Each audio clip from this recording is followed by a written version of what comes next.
The MLB offseason is officially underway and many top free agents are set to test the market and pick new teams or even just stay put.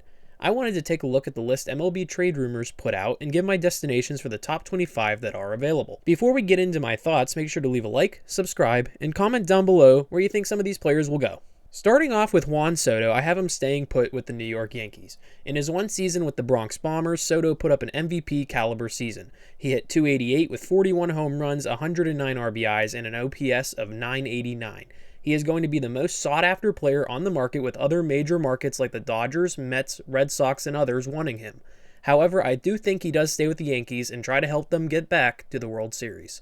Next up is Corbin Burnes. I think Burnes is going to head to the Red Sox. With the Orioles last season, Burnes had an ERA of .292 and has been a top pitcher in the league since the start of his career with the Brewers. I personally think the Red Sox will be going after starters and relievers this offseason, so I really like them as a fit for Burnes. He would slide in well as a solid number one starter with them. I think Alex Bregman is going to stay with the Houston Astros.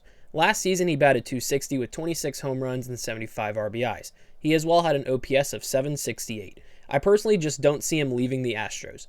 Now, there will be many teams going after Bregman, but I think he is too connected to the Astros to leave. They did give him a farewell in his final game, however, so who knows. Blake Snell is going to be a very interesting one. I actually have two options. My first one is the Mets, and then after it would be the Red Sox. Snell didn't have the best start of his Giants career, but managed to figure things out. He had an ERA last season of 3.12, and I think the Mets are a solid destination, especially if they miss out on getting Juan Soto. The Red Sox are my second choice just in case they miss out on Corbin Burnes. I personally think the Red Sox will have to choose between one of the two starters.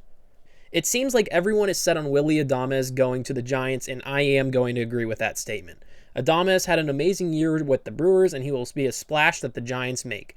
He batted .251 with 32 home runs and 112 RBIs, and he had an OPS of .794. Adames surged this past season and is well deserving of the payday he will be getting. Max Fried I have going up north to Toronto. With the Braves last season, he had an ERA of .325. In his career, however, he has had some injury issues. However, I think the Blue Jays will see past that. The Jays always seem to be in on a majority of the big names, and he is a guy that I think they will get. However, the team does confuse me. Are they rebuilding or not? Will they trade Bichette? Who knows? Pete Alonso is staying with the New York Mets. Alonso hit .240 with 34 home runs, 88 RBIs, and a .788 OPS. Alonso is one of the best pure power hitters on the market, and I think the Mets will do everything that they can do to make him a career Met.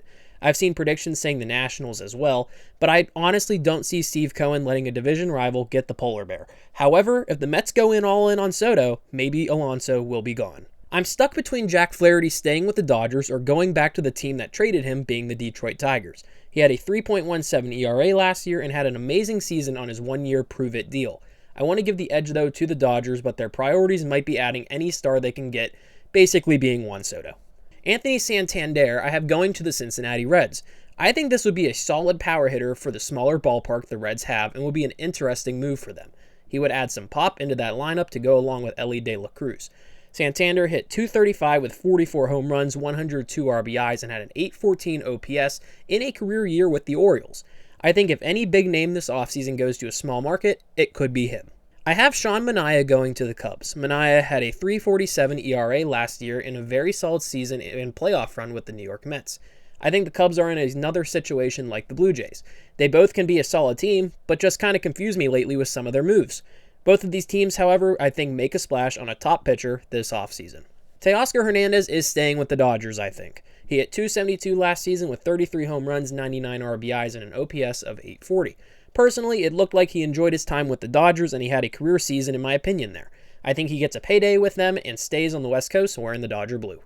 Yusei Kikuchi is an interesting one.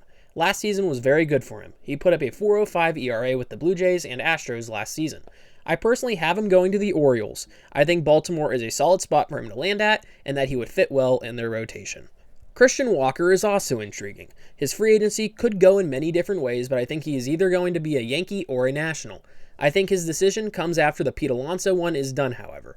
If the Nats miss out on Alonso, I think they will go all in on Walker. The Yankees, however, are my number one pick. Walker last season hit .251 with 26 home runs, 84 RBIs, and an OPS of .803.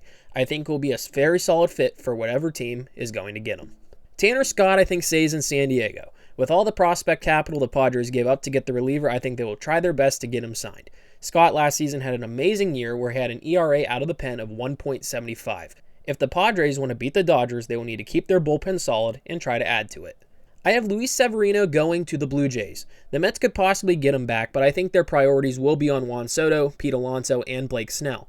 Last season, Severino had an ERA of 3.91, and like Manaea, he was a very solid piece of the Mets rotation.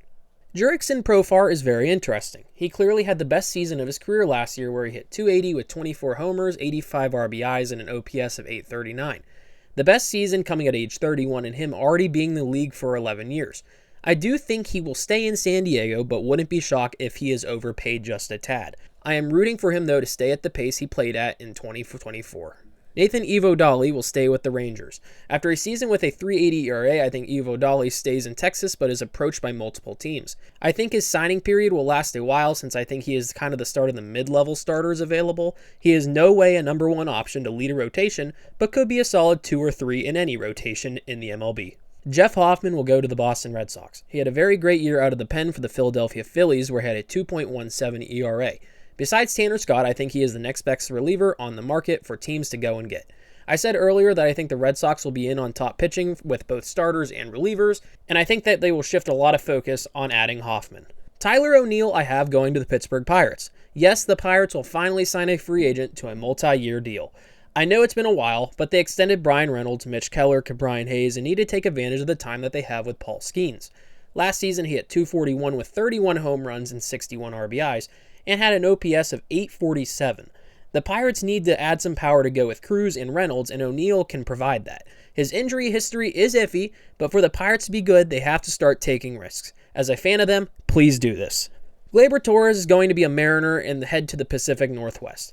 I think the Mariners are a good fit for him to land a one-year prove-it deal. Last season, he hit .257 with 15 home runs, 63 RBIs, and had an OPS of a .709. I think the Mariners are a solid team with less pressure than the Yankees for him to sharpen his skills and for him to show what he can really do in the middle infield. Also, with all the money the Yankees will probably give out this season, I don't see Torres at the top of their list. The next two guys I am going to put together since I have the Phillies getting a pair of relievers for their pen. These players being Clay Holmes and Carlos Estevez. Clay Holmes last season with the Yankees had a 3.14 ERA and can be a solid option in the back end. Estevez was traded from the Angels last season to Philly, and I think Estevez will stay in Philly after finishing last season with a 2.45 ERA. He is another solid option for the Phillies in the pen, and I think the Phillies are a team that does need an improved bullpen, especially when thinking about the playoffs. Matthew Boyd will be the pitcher the Cardinals will pick up. They picked up a bunch of pitchers last year in free agency, and this will be this year's target. Last season, Boyd put up a 2.72 ERA in 8 starts with the Guardians. I think he will be the typical Cardinals pitcher pickup. Jock Peterson is another intriguing name. I think he'll be heading to the Kansas City Royals. Last season with the Diamondbacks, Peterson hit .275 with 23 home runs and 64 RBIs, along with an OPS of .908. It was a great season for the power-hitting outfielder, and I think he could be a perfect corner outfield or DH option for the Royals. A second team I would also watch out for would be the Pirates. The final one in the top 25 is Andrew Heaney. With the Rangers last year, Heaney had a 4.28 ERA in 31 starts. I do think Heaney will stay with the Rangers. I don't think he will be sought after that much, so he could just be an early signing by Texas to keep him in the Lone Star State. There are other free agents I really like in this class that weren't in their top 25 but included in the article. I will leave that article's link in the description if you want to see their picks along with a possible contract given. As always, thank you all for watching this video. Make sure to leave a like, comment who you think goes where, and subscribe for more. Have a great one.